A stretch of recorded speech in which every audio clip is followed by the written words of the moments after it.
हमारे विदेशी मेहमान भी पधारे हुए हैं। जैसा कि हम सब जानते हैं, गणतंत्र दिवस एक खास मौका होता है और इस बार तो यूरोपियन काउंसिल के अध्यक्ष और यूरोपियन कमीशन के अध्यक्ष हमारी मेहमान हैं। दो खास मेहमान, इनके साथ आया हुआ प्रतिनिधिमंडल भी यहां मौजूद।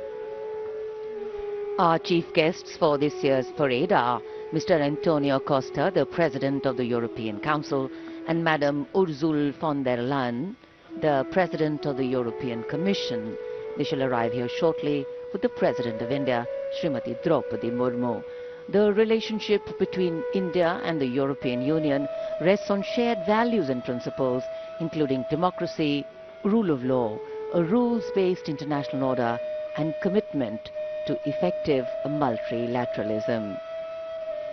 The EU is among India's top overall trading partners in both goods and services.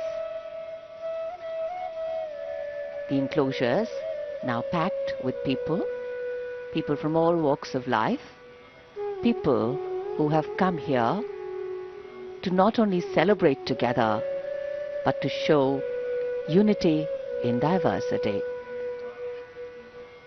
It is our pleasure and privilege to have our foreign dignitaries and the guests to celebrate our 77th Republic Day with us.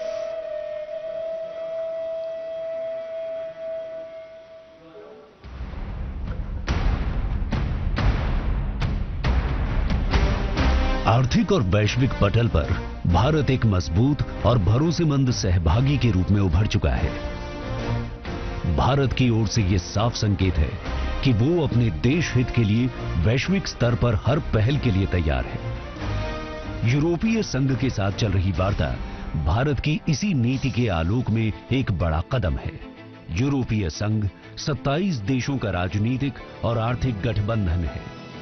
कई वर्षों से भारत और यूरोपीय संघ के बीच व्यापार, निवेश, digital क्षेत्र, विज्ञान, प्रौद्योगिकी, जलवायु परिवर्तन जैसे क्षेत्रों में साझेदारी के लिए लगातार बातचीत चल रही है।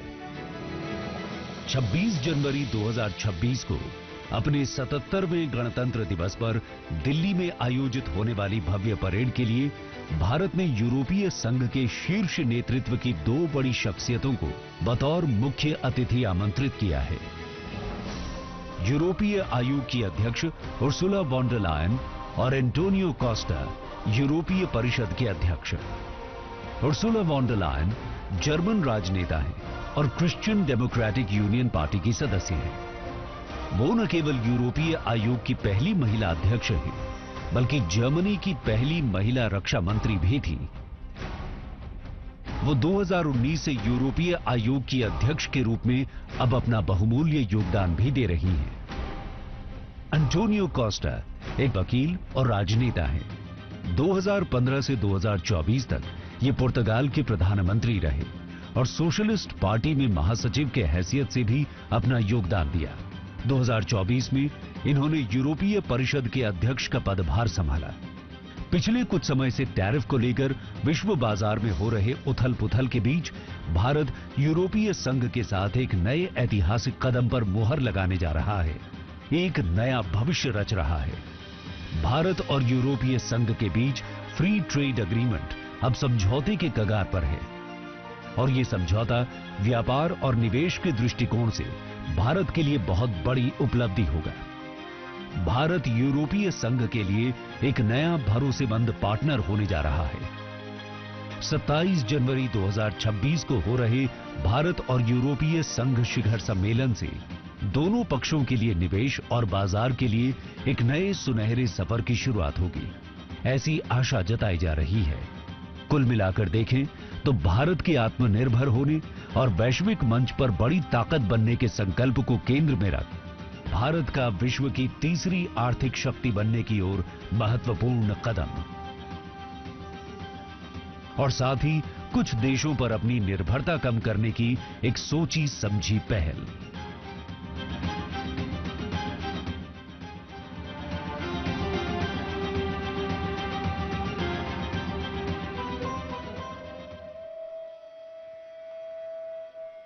कर्तव्य पथ के दोनों ओर जीवनदायिनी नदियों के नाम पर बनी दर्शक दीर्घाओं में उत्सुकता और गौरव की भावना भरे खास और साधारण जन।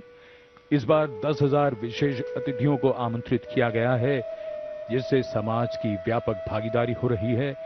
इन दीर्घाओं में आपदा मित्र हैं, जो एनडीएमए के सबसे अच्छा प्रदर्शन करने वाले वॉलंटियर्स और कर्मी। इनके साथ साथ जन औषधि के कर्मी, खादी के कारीगर जिन्होंने सबसे अच्छा प्रदर्शन किया है, हर घर नल के इस मिशन के कर्मयोगी यानी वे श्रमिक जिन्होंने कर्तव्य पथ और कर्तव्य भवन के निर्माण में अपना योगदान दिया है। So here we are today celebrating people, celebrating achievements, nothing big or small, just celebrating everything and celebrating yet another milestone, measuring and marking the progress made by an established democracy. Over the years, our armed forces, our proactive governance and nuanced and balanced domestic and foreign policies have helped our democracy remain vibrant, and today is seated on either side of this ceremonial boulevard, Kartavya Path, a slice of that vibrancy, very, very visible. We have participants who have participated in the Man Ki Baat program, a very, very popular program in which the Prime Minister speaks directly to the nation. It's a lovely sunny January morning here in New Delhi. As the warmth of a benevolent sun seeps into our bones, the warmth of celebration gets intensified. Celebration acquires new dignity, patriotism takes on fresh fervor, and diversity exhibits all its dynamism.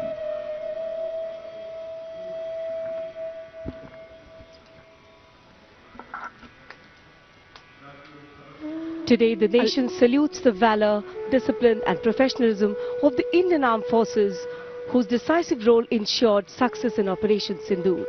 The nation proudly acknowledges Operation Sindoor as a symbol of the nation's unwavering commitment to the safety, dignity and security of its people. A defining strength behind the success of the Operation Sindoor was India's growing self-reliance in the defense. Atmanirbhar Bharat proved to be a force multiplier on the battlefield, empowering commanders with the confidence and providing soldiers with tools they trust, built by the nation for the nation.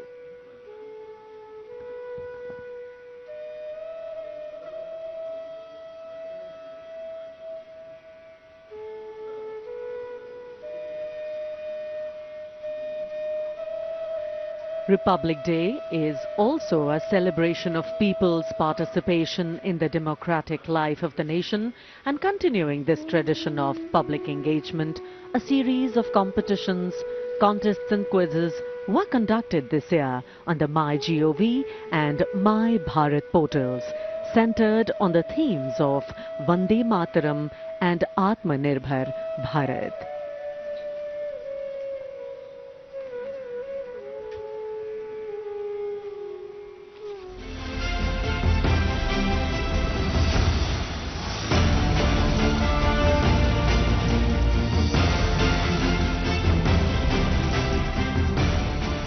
भारतीय सेना और देश की रक्षा प्रणाली हर प्रकार से आत्मनिर्भरता का मंत्र लेकर उन्नति पथ की ओर कदम बढ़ा रहे हैं। भारतीय सेना हर मोर्चे पर सजग। भारत की धरती, समुद्र, आकाश हो या फिर साइबर स्पेस, भारत की सुरक्षा और शांति को भंग करने वालों के लिए एक सख्त चेतावनी।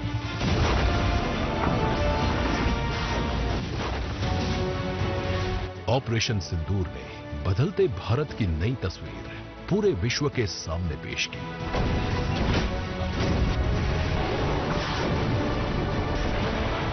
BrahMos, hammer bomb, supersonic cruise missiles, meteor missiles को प्रयोग में लाया गया।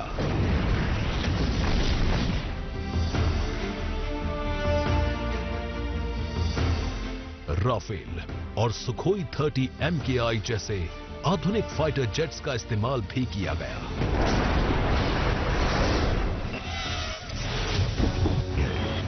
स्वदेशी ड्रोन भी इस मिशन में कारगर साबित हुए।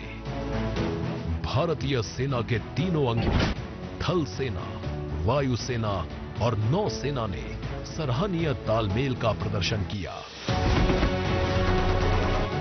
भारत अब एक उभरता हुआ वैश्विक शस्त्र निर्यातक बन रहा है। प्रधानमंत्री श्री नरेंद्र मोदी ने स्ट्रेटेजिक गाइडेंस जय का मंत्र दिया। जॉइंटनेस, आत्मनिर्भरता और इनोवेशन।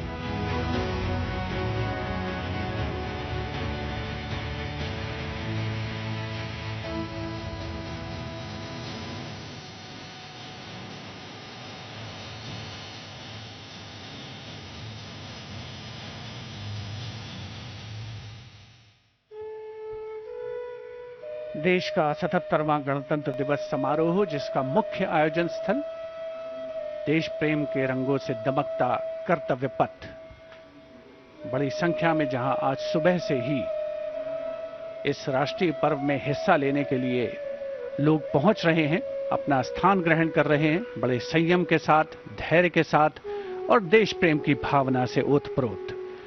मौसम बहुत ही खुशनुमा, जो आज के इस गणतंत्र दिवस समारोह को एक नई आभा, नई गरिमा प्रदान कर रहा है।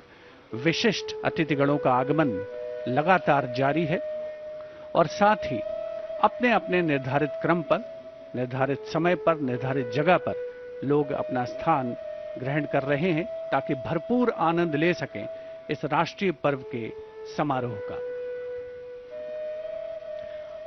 For those seated along Kartavya Path, this is a once-in-a-lifetime moment. A brief glance at this spectacle, they will carry this forever in their hearts. Children watch in wonder and elders with quiet satisfaction, families with a sense of belonging. All bathed in colors of freedom here at Kartavya Path. And soon, keeping with the most sacred tradition of Republic, the Honorable Prime Minister of India will shortly pay homage to the nation's valiant martyrs at the National War Memorial. And here we see vibrant faces gleaming with joy, waving at our cameras. कर्तव्य पथ पर उल्लास, उत्साह, उमंग इन सभी प्रतिभागियों के चेहरे पर साफ पढ़ी जा सकती है। बैंड जो कि सलामी मंच के ठीक सामने है, हवा में स्वर लहरियां बिखेरता है और आह्लादित, आनंदित करता है यहां मौजूद जन समूह को। So as we can see here today, a country is not just a place on a map, a line on the ground or a shape in the head. It is alive, it is organic, dynamic and a unifying force, and it helps shape our identity. But progress is only when we don't allow our identities to limit us. Every year, the 26th of January sees us come together in the collective part of our identity, while showing us the limitless possibilities of moving together as one. National celebrations, of course, have that effect. They help us see what makes us the same, rather than what makes us different. And that is why we always, on occasions like this, salute our motherland, always and every time. Getting up early in the morning, children across all ages, people across all demographics have come here, and that is spirit, that is encouragement, and that's called making memories.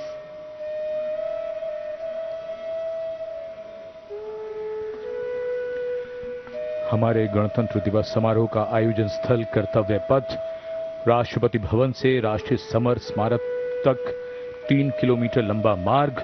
कर्तव्य पथ जो कुछ वर्ष पहले तक राजपथ के नाम से जाना जाता था, उससे पहले उसे किंग्सवे कहते थे। जैसा कि हम सब जानते हैं, जनपथ को क्वींसवे कहते थे। और इधर राष्ट्रीय समर स्मारक के नजदीक यहां माननीय प्रधानमंत्री का आगमन कुछ ही क्षणों में होने वाला है। उनकी कारों का काफिला धीरे धीरे राष्ट्रीय समर स्मारक की ओर बढ़ता हुआ, राष्ट्रीय समर स्मारक पर छत्र के नीचे नेताजी सुभाष चंद्र बोस की प्रतिमा, इस प्रतिमा को अरुण योगीराज ने बनाया और राष्ट्रीय समर स्मारक पर माननीय रक्षा मंत्री कुछ ही क्षणों के उपरांत माननीय प्रधानमंत्री श्री नरेंद्र मोदी का आगमन होगा राष्ट्रीय समर स्मारक पर, जहां वो देश के अमर सपूतों को श्रद्धा सुमन अर्पित करेंगे। वे अमर शहीद जिन्होंने देश की रक्षा के लिए हंसते हंसते अपने प्राण न्यौछावर कर दिए। रक्षा मंत्री श्री राजनाथ सिंह माननीय प्रधानमंत्री श्री नरेंद्र मोदी का स्वागत कर रहे हैं। उनके आगमन पर राष्ट्रीय समर स्मारक पर भारतीय सशस्त्र सेनाओं के वीर जवानों के अदम्य साहस, शौर्य और पराक्रम का परिचायक है राष्ट्रीय समर स्मारक। माननीय प्रधानमंत्री श्री नरेंद्र मोदी का आगमन, रक्षा सचिव Shri Rajesh Kumar Singh, chief of defence staff general Anil Chauhan, थल सेना अध्यक्ष जनरल उपेंद्र द्विवेदी, नौसेना अध्यक्ष एडमिरल डी.के. त्रिपाठी और वायुसेना अध्यक्ष air chief marshal Amarpreet Singh. माननीय प्रधानमंत्री महोदय का स्वागत, उनका अभिवादन सभी अधिकारियों के द्वारा रक्षा मंत्री श्री राजनाथ सिंह के साथ माननीय प्रधानमंत्री श्री नरेंद्र मोदी राष्ट्रीय समर स्मारक की ओर प्रस्थान कर रहे हैं।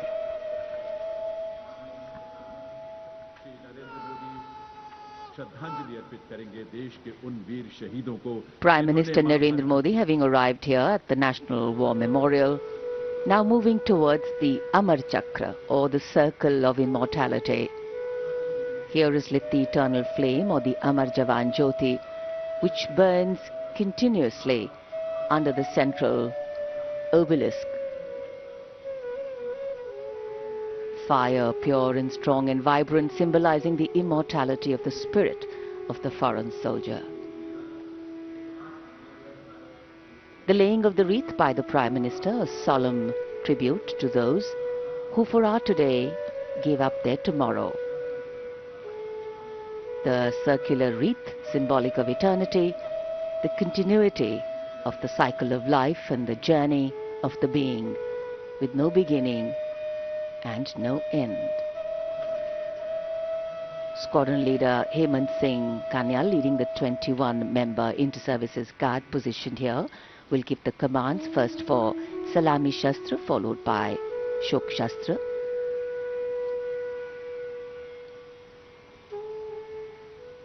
And that will be followed by 2 minutes of silence. Silence, solemn, still, tranquil.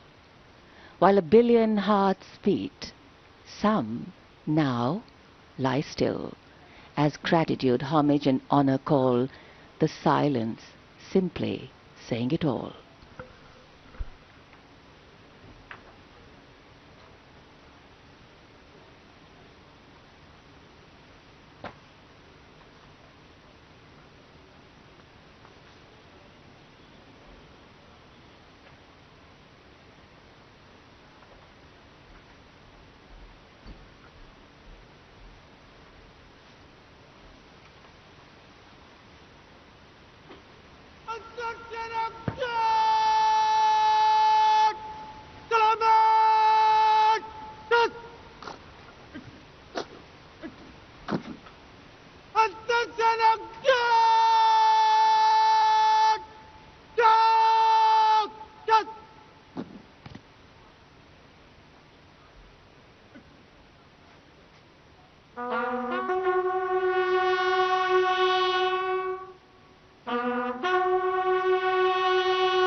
2 minute की मौन श्रद्धा। मान का, सम्मान का, श्रद्धा का बार बार नमन। मन के भाव भावनाओं के बादल से बन जाते हैं। देश के हर पर्व पर, हर गर्व पर ये वीर शहीद सदा याद आते हैं। राष्ट्रीय समर स्मारक पर माननीय प्रधानमंत्री द्वारा अमर शहीदों को श्रद्धांजलि अर्पित की गई। भावुक कर देने वाला गौरवपूर्ण पल। याद बहुत आते हैं वो, हमेशा याद रहेगा उन वीरों का बलिदान। कैसे शब्दों में बांधें त्याग तुम्हारा, कैसे भावों के समंदर को समेटें हम, जब देखते हैं नाम तुम्हारा। तुम मुझसे परिचित न थे, मैं भी तुमसे मिला न था। तुमने जीवन दे दिया मेरे लिए, रहूं मैं सुरक्षित हरदम और मेरे जैसे सब रहे सुरक्षित ये देश हमारा। मेरा तुम्हारा रिश्ता है अटूट, हमारी मातृभूमि एक है। तुम्हारा कर्म उत्कृष्ट है, तुम्हारा बलिदान श्रेष्ठ है। The wreath-laying ceremony here at National War Memorial, a poignant and moving one. The Prime Minister now making his way towards the digital signature book. Time, they say, is a great leveler. It gives as much as it takes away, but paradoxically leaves so much behind: memories, heroes and history.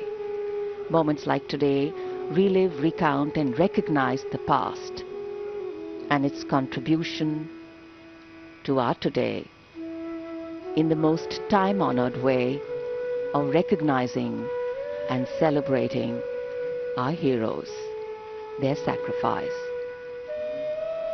Words of reverence, words of gratitude, powerful feelings that can fill our hearts with something that is far bigger than us. And today we bow our heads in respect but stand tall with pride, knowing that we belong to a country where throughout history brave men and women have always answered the call to fight for freedom. Digital पुस्तिका में विचार दर्ज हो गए हैं, परंतु हृदय के हर भाव को शब्दों में कैसे पिरोया जाए। इन वीर सपूतों के त्याग को सलाम लिखा जाए, उनके नाम लिखा जाए, हर पैगाम लिखा जाए। माननीय प्रधानमंत्री अमर शहीदों को श्रद्धांजलि अर्पित करने के बाद अब प्रस्थान कर रहे हैं। They lived to serve and served to save. As the Prime Minister leaves the National War Memorial after the wreath-laying ceremony and moves towards the saluting base at Rajpath, he carries with him the gratitude of a nation for those who protected this country and a deeper responsibility to lead the nation towards a future that is equitable and secure for all. The focus of course will now move to the saluting base, where after the arrival of the President of India, Kartavya Path will echo with a medley of sounds: clip-clop of hooves on the tarmac, martial music, crisp crunch of marching boots, the mechanized rumble of military machine, and beautiful folk music. माननीय प्रधानमंत्री श्री नरेंद्र मोदी देश के अमर सपूतों को श्रद्धा सुमन अर्पित करने के उपरांत राष्ट्रीय समर स्मारक से कर्तव्य पथ स्थित सलामी मंच की ओर अग्रसर हो रहे हैं।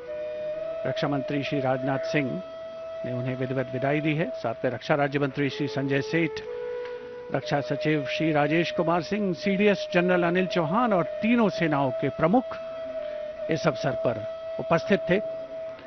देश का 77वां गणतंत्र दिवस एक समारोह का अवसर तो है, साथ ही हमें उन अमर शहीदों की याद दिलाता है जिनकी बदौलत आज हम सुरक्षित हैं, हमारी सीमाएं सुरक्षित हैं, हमारा देश सुरक्षित है और हमारे देश में अमन चैन है, शांति है, विकास की रफ्तार तेज पकड़ रही है। ऐतिहासिक अवसर कर्तव्य पथ, जहां पर कर्तव्य पथ के दोनों ओर बड़ी संख्या में आम और खास इस राष्ट्रीय समारोह का हिस्सा बनने के लिए मौजूद हैं और उधर राष्ट्रपति भवन से देश की सशस्त्र सेनाओं की सर्वोच्च कमांडर भारत की राष्ट्रपति श्रीमती द्रौपदी मुर्मू गणतंत्र मंडप से होते हुए राष्ट्रपति भवन के भव्य प्रांगण की ओर प्रस्थान कर रही हैं। राष्ट्रपति महोदया के साथ हैं इस साल के गणतंत्र दिवस समारोह के हमारे खास मेहमान, हमारे विशिष्ट अतिथि यूरोपीय परिषद के अध्यक्ष श्री एंटोनियो कोस्टा और यूरोपीय आयोग की अध्यक्ष उर्जुला फॉन डेन लॉयन। राष्ट्रपति महोदया के सेरेमोनियल प्रोसेशन में उनके दाहिनी ओर हमारे विशिष्ट अतिथि के ठीक पीछे सधे कदमों से आगे बढ़ रहे हैं राष्ट्रपति के सैन्य सचिव मेजर जनरल वुडे परीदा और उनके बाईं ओर हैं राष्ट्रपति के उप सैन्य सचिव ग्रुप कैप्टन अर्पित काला। इस सेरेमोनियल प्रोसेशन को एस्कॉर्ट कर रहे हैं राष्ट्रपति महोदया के एडीसी मेजर ऋषभ सिंह सांब्याल और उनके बाईं ओर हैं एडीसी मेजर सिद्धार्थ शर्मा। सलामी मंच पर पहुंचने पर प्रेसिडेंट बॉडीगार्ड द्वारा नेशनल सैल्यूट माननीय राष्ट्रपति महोदया को प्रदान किया जाएगा।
राष्ट्रपति भवन के भव्य प्रांगण में प्रेसिडेंट बॉडीगार्ड लाइंड अप हैं और अब आगमन हो रहा है ऐतिहासिक बग्घी का, जिस पर देश की राष्ट्रपति माननीय श्रीमती द्रौपदी मुर्मू हमारे इस वर्ष के गणतंत्र दिवस के विशिष्ट अतिथि यूरोपीय परिषद के अध्यक्ष श्री एंटोनियो कोस्टा और यूरोपीय आयोग की अध्यक्ष उर्जुला फॉन डेन लायन के साथ समारोह पूर्वक कर्तव्य पथ की ओर प्रस्थान करेंगे।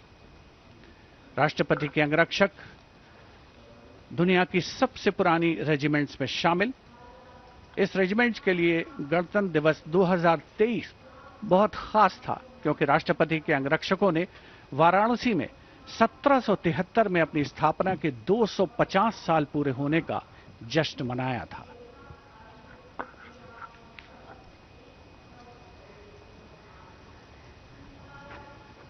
The President's bodyguard, which will escort the Supreme Commander, the President of India, to the saluting basin. This is a splendid view of the forecourt of Rashtrapati Bhavan, the official residence of the President of India.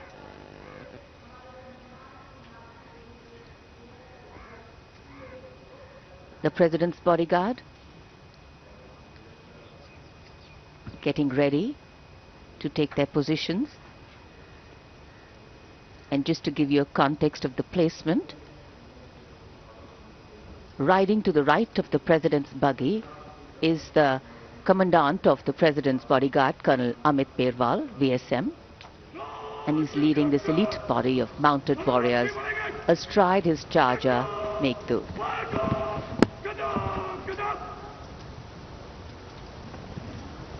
Colonel President's buggy will be riding the second in command, Lieutenant Colonel Angad Singh Thind, astride Arya. The presidential buggy, a symbol of India's rich history, traditions and culture, is being led by Naib Risaldar Jitendra, mounted on Longstride. For the officers and men of the President's bodyguard, their horses are a very important part of their lives. Magnificent bay and dark-colored war horses. And this is the senior-most regiment of the Indian Army. Going around the 44-meter tall Jaipur column.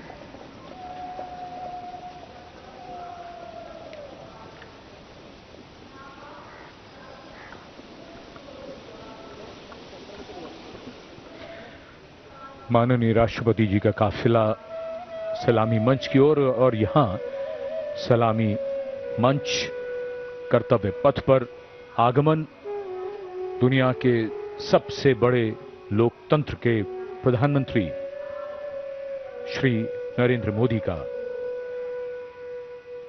उनकी अगवानी रक्षा मंत्री राजनाथ सिंह ने की।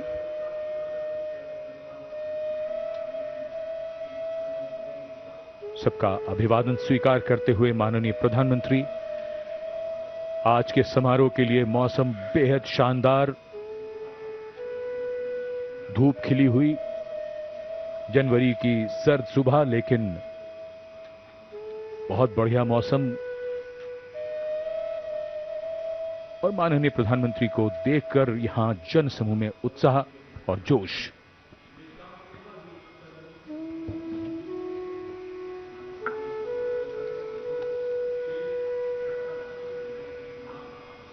Prime Minister Narendra Modi having arrived at the saluting base, greeting people on either side of the saluting base and the enclosures.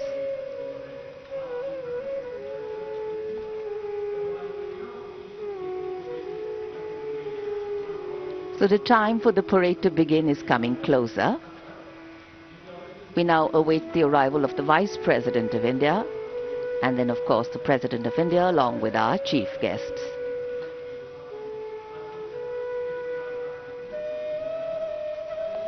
This is also a moment that the present audience here has been waiting for, to see their leaders close, and the strains of Shubh Swagatam welcome the venue, welcome the people, welcome the dignitaries.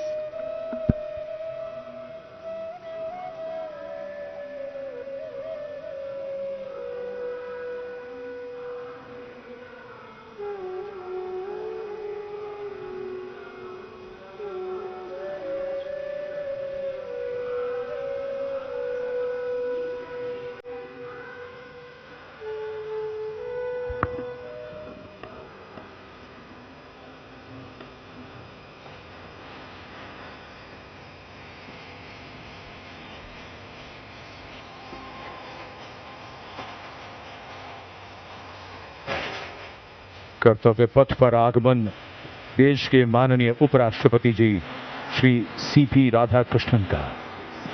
माननीय प्रधानमंत्री ने उनकी अगवानी की और पीछे धुन स्वागतम पंडित नरेंद्र शर्मा के शब्द और पंडित रविशंकर का संगीत।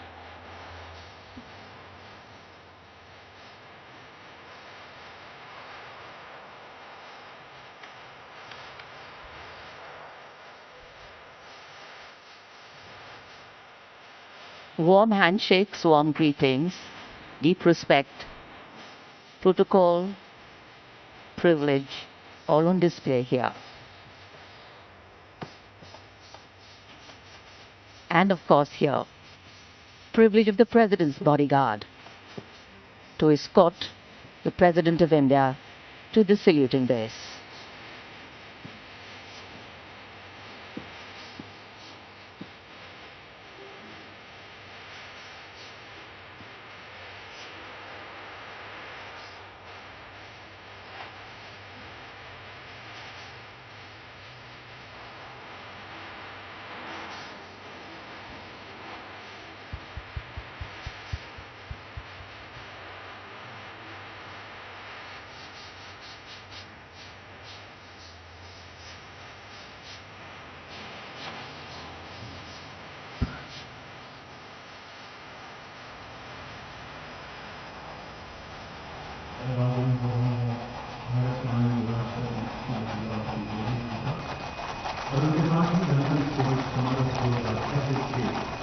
मुख्य अतिथि यूरोपीय परिषद के माननीय अध्यक्ष श्री एंटोनियो कोस्टा एवं यूरोपीय आयोग की अध्यक्ष The President of India, Srimati Draupadi Murmu, with our chief guests, the President of the European Council, Mr. Antonio Costa, and the President of the European Commission, Madam Ursula von der Leyen, arriving here at the saluting base.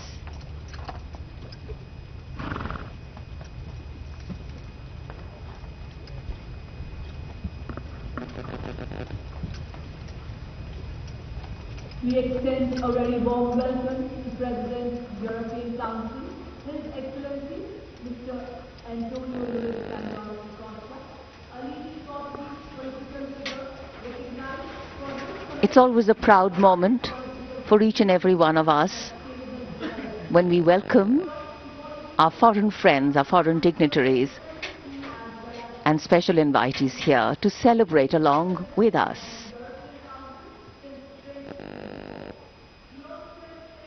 Because what else is democracy if not by the people, for the people, of the people?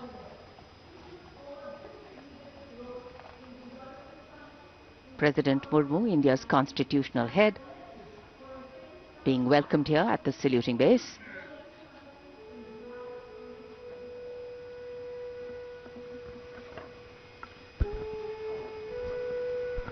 माननीय राष्ट्रपति जी और आज के समारोह के दोनों मुख्य अतिथियों के साथ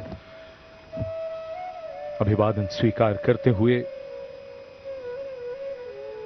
उनका परिचय कराया जा रहा है वरिष्ठ अधिकारियों और गण्यमान्य व्यक्तियों से।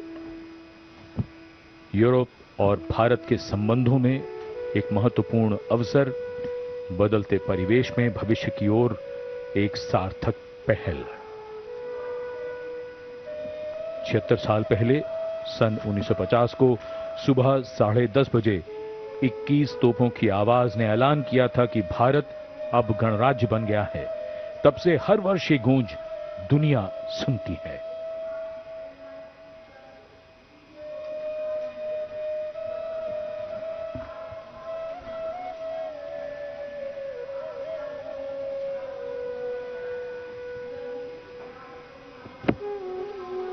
In fact, the India-EU relations have entered a phase of renewed strategic momentum, with both sides intensifying engagement, underscoring mutual commitment across trade, investment, energy, space and agriculture.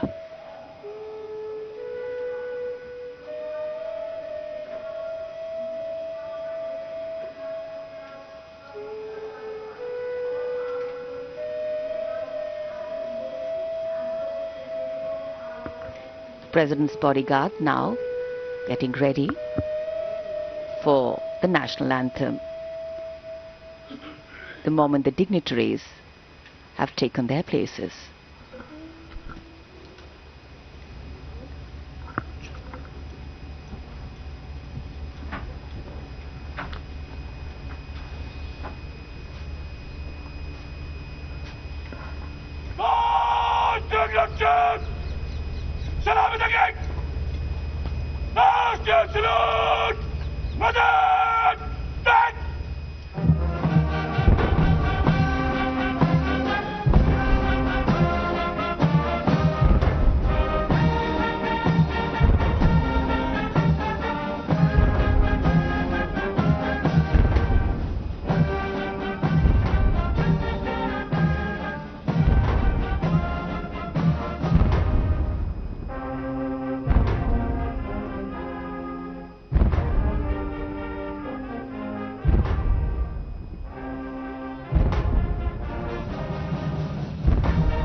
as the President's bodyguard moves away in the direction of India Gate, the 21-gun salute still booming at Kartavya Path. And now the investiture ceremony.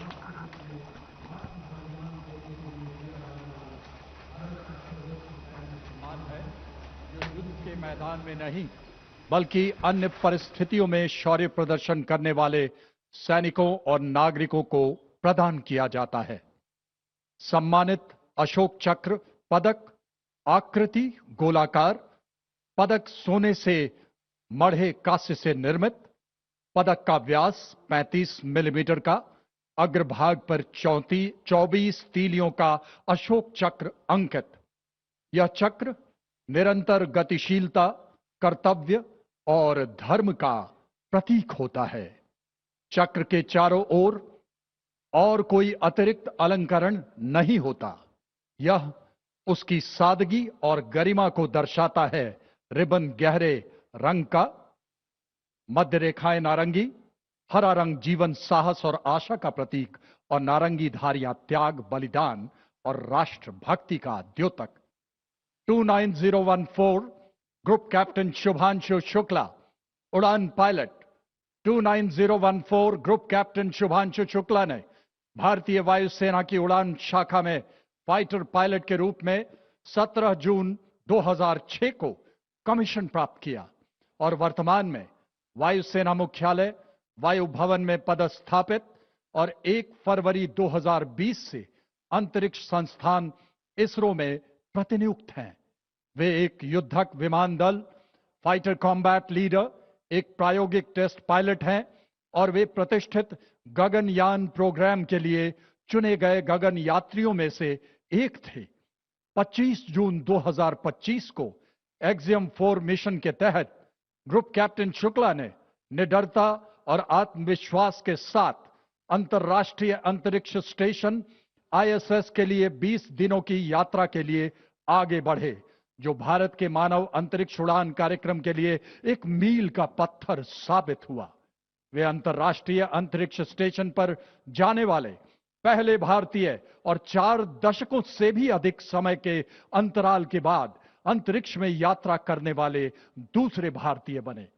Mission के दौरान आपने अंतर्राष्ट्रीय अंतरिक्ष station में रहते हुए कई जटिल प्रयोग किए, जो कि सूक्ष्म गुरुत्वाकर्षण, मानव शरीर, मनोविज्ञान और अंतरिक्ष में इस्तेमाल होने वाले आधुनिकतम पदार्थों पर आधारित था। अंतरिक्ष यात्रा से जुड़ी अत्यधिक चुनौतियों और खतरों के बावजूद आपने अदम्य साहस का प्रदर्शन किया और पूरे मिशन के दौरान संयम बनाए रखा।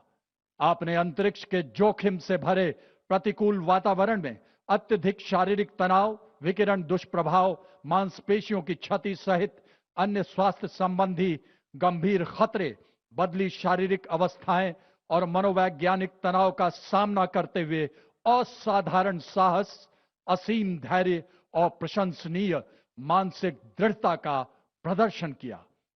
ग्रुप कैप्टन शुभांशु शुक्ला को अदम्य साहस, उत्कृष्ट शौर्य के लिए अशोक चक्र से सम्मानित किया जाता है।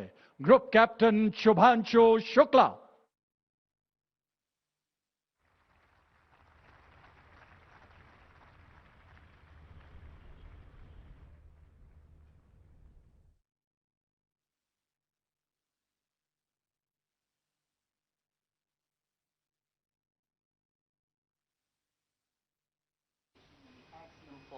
And service to the nation.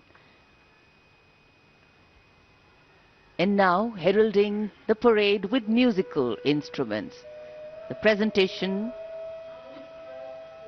of the ceremonial proceedings, setting a harmonious and befitting spirit of the Republic. Conducted by Shri Lokesh Anand, the presentation brings together accomplished classical musicians and traditional folk artists from across India, from Mizoram and Maharashtra, from Uttarakhand, Tamil Nadu and Andhra Pradesh. Each instrument, firmly grounded in its regional ethos, becomes an individual voice in the collective national narrative. A beautiful blend of notes will now make their melodious move here on Kartavya Path. The theme, Vividhata mein ekta, unity in diversity. Many traditions, one nation, many sounds, one rhythm, many identities, one India.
Vande Mataram की धुन कर्तव्य पथ पर और आकाश में ध्वज formation में 129 helicopter unit के 4 मी-17 1V helicopters inverted Y formation में उड़ान भरते हुए राष्ट्रीय ध्वज के साथ अपने हेलीकॉप्टर में फॉर्मेशन का नेतृत्व करते हुए ग्रुप कैप्टन आलोक अहलावत, विंग कमांडर आशुतोष खंडूरी भारतीय सेना के ध्वज के साथ, विंग कमांडर अभिषेक मल्होत्रा नौसेना के ध्वज और भारतीय वायुसेना के ध्वज के साथ उड़ान भरते हुए स्क्वाड्रन लीडर अभिषेक शुक्ला।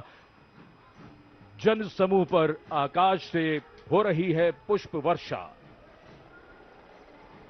जाग उठी है सुबह, जाग उठा है दिन, जागे हुए भारत का जागृत है गणतंत्र, हमारा 77वां गणतंत्र दिवस। ये शुभारंभ है दुनिया के सबसे बड़े लोकतंत्र का गणतंत्र उत्सव है।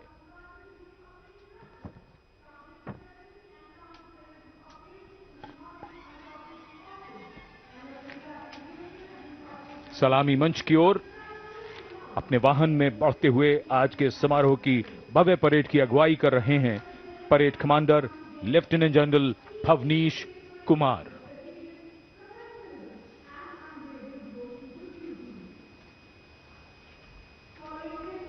Lieutenant general Bhavnish Kumar AVSM, VSM,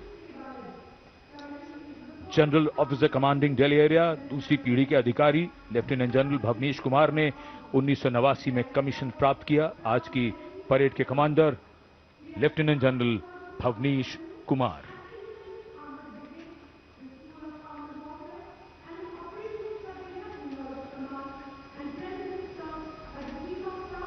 एक नई धूमधाम, कुछ नई तैयारियां, कुछ नया तेवर। और ये आज की परेड के parade 2IC major general Navraj Dhillon, तीसरी पीढ़ी के officer, BSM, chief of staff, headquarters Delhi area, IMA Dehradun के पूर्व छात्र मेजर जनरल नवराज ढिल्लों ने सन 1991 में कमीशन प्राप्त किया।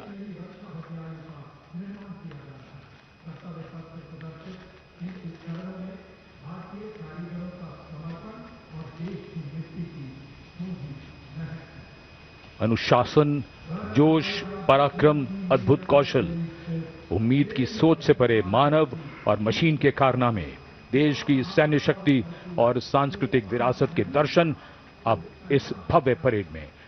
और कर्तव्य पथ पर वीरता के शिखर साक्षात हमारे सामने। पराक्रम और बहादुरी की कोई हद नहीं होती। बात जब देश की आई तो हद क्या, ये तो बेहद से भी गुजर गए। परमवीर चक्र से सम्मानित subedar major honorary captain Yogendra Singh Yadav PVC सेवानिवृत्त 18 ग्रेनेडियर्स। इनके साथ honorary captain Sanjay Kumar PVC 13 Jammu और कश्मीर राइफल्स।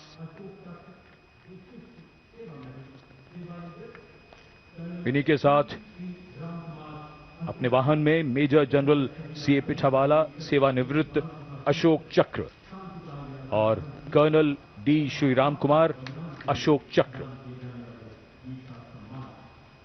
परमवीर चक्र और अशोक चक्र ताज है इन वीरों का। परमवीर चक्र युद्ध में और अशोक चक्र अन्य परिस्थितियों में असाधारण वीरता और सर्वोच्च बलिदान के लिए दिया जाता है।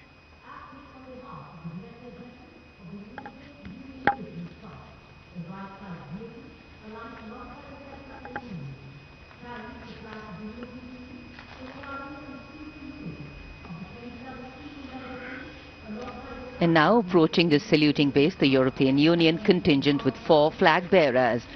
The EU military representation is led by Colonel Frederick Simon Spuitz. The right side gypsy, aligned alongside the second ceremonial jeep, carries the flag of the European Union, symbolizing the institutional unity of the 27 EU member states, and alongside the flag of the European Union military staff, the permanent military body within the EU's institutional framework. The left side gypsy, aligned alongside the first, carries the flags of the EU Naval Force Atlanta and the EU Naval Force Aspis.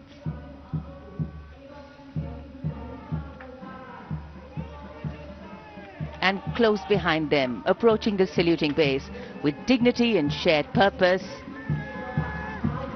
we have leading the mounted contingent of the Republic Day Parade 2026, resplendent in active combat uniform, mounted on magnificent gleaming steeds, the 61st Cavalry Contingent, led by Captain Ahan Kumar, the only active horse cavalry regiment in the world.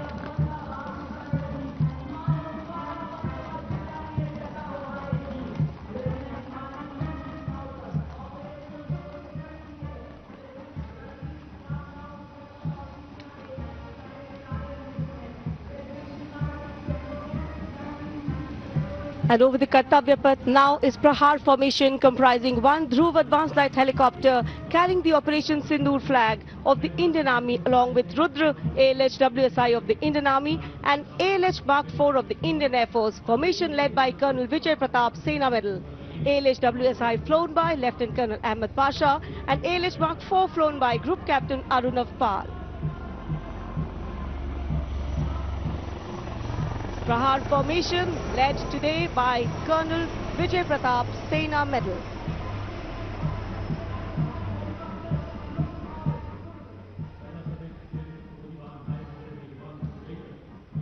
A lovely clear blue sky, perfect foil for our flying machines.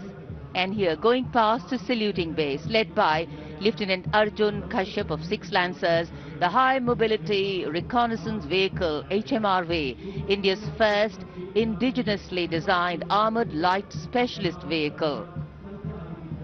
Equipped with battlefield surveillance radars, capable of detecting men, vehicles and low-flying helicopters along with drones to cover radar-blind zones.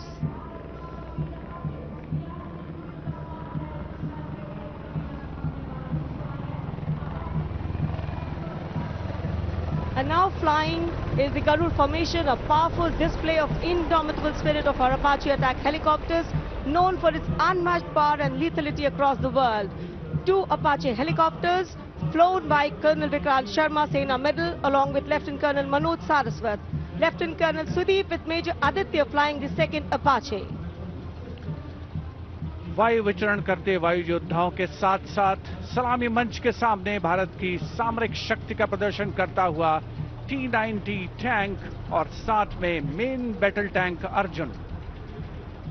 77 बख्तरबंद regiment के captain Vipanjot Singh Virk की कमान में T-90 Bhishma tank का मशीनीकृत column अपनी गर्जना से वातावरण को गुंजायमान कर रहा है।